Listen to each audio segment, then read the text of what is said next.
Eestil on nii naispeaminister kui naispresident ning ka pea pooled ministritest on naised. Sotsiaalministeeriumi soolise võrdõiguslikkuse nõunik Helen Piin. Kas see tähendab, et poliitikasse on saabunud sooline tasakaal, me võime endale uhked olla ning keskenduda muudele teemadele? Võimalus enda elu puudutavates küsimustes kaasa rääkida on inimõigus ja kuulub demokraatia aluspõhimõtete hulka. Seetõttu on äärmiselt oluline, et naistel oleks samaväärne võimalus meestega poliitikas osaleda. Naiste osalemine otsuste tegemisel muudab need otsused legitiimsemaks. Samuti toob see otsustuskogude töösse rohkem erinevaid elukogemusi, stiili, väärtusi ja ideid. Otsustuskogude töö muutub tõhusamaks ja paindlikumaks. Just seetõttu on oluline, et poliitikas valitseks sooline tasakaal. See tähendab, et kohalike omavalitsuste volikogudes, Riigikogus, valitsuses ja muudel poliitilistel ametikohtadel oleks mõlema soo esindajaid vähemalt 40%. Naiste osakaal Eesti poliitikas on alates iseseisvuse taastamisest tasapisi kasvanud ja jäänud pidama umbes 28% piirimail.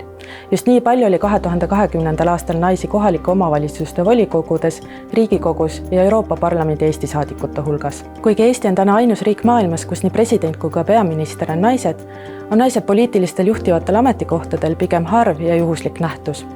Naisi on vähe nii kohalike omavalitsuste kui ka Riigikogu juhtide hulgas ja samuti usaldatakse neile harva ministriportfell. Kui arvutame kokku kõikide ministrite valitsemise päevad alates 1990. aastast kuni 2021. aasta jaanuarini näeme, et mehed on Eestit valitsenud 5,5 korda kauem kui naised. Naise moodustatud sooliselt tasakaalus valitsus on kindlasti väga suur samm edasi ja võime endale uhked olla. Siiski ei tähenda see, et Eesti poliitikas on sooline tasakaal saavutatud ja me ei pea selle teemaga enam tegelema. Täna on võim endiselt koondunud meeste kätte kohalikest omavalitsustest Riigikogu tasandini. Selleks, et naiste esindatust toetada, saab iga valimisõiguslik kodanik anda valimistel oma hääle naiskandidaatidele. Erakonnad peavad pingutama selle nimel, et leida valimisnimekirjadesse poliitilistele ametikohtadele sobivaid naisi.